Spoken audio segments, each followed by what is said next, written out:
Praise the lord. ప్రభువైన యేసుక్రీస్తు నామములో మీకు శుభములు.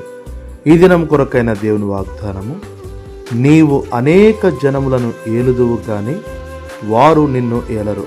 ద్వితీయోపదేశకాండం 15వ అధ్యాయం 6వ వచనం.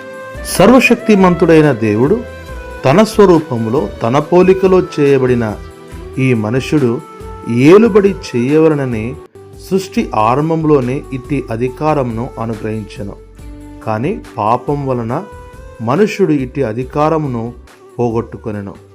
కానీ దేవుడు ప్రేమస్వరూపి, తిరిగి సమకూర్చువాడు గనక తిరిగి తన నిబంధనను నెరవేర్చుటకు ఇష్టపడుచు ఉన్నాడు. కనుకనే ఈ దిన వాక్యము ద్వారా మనతో మాట్లాడుచున్నాడు.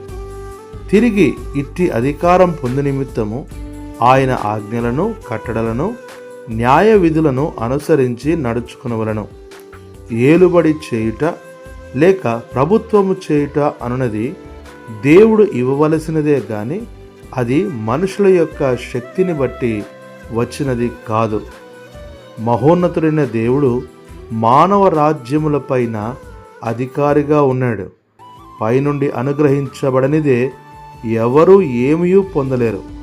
కనుక ఈ సంగతిని గుర్తించి ఎవరు ఆయన వైపు తిరిగి ఆయనను అనుసరించి నడుచుకొందురో వారే ఏలుబడి చేయు అధికారం పొందుదురు. కనుక వాక్యం వినుచున్న ప్రియులరా, ఈ దినమే దేవుని మాట ప్రకారం జీవించుటకు తీర్మానించుకొనుము. ప్రభు నీకు కృప చూపునుగాక. ఆమేన్.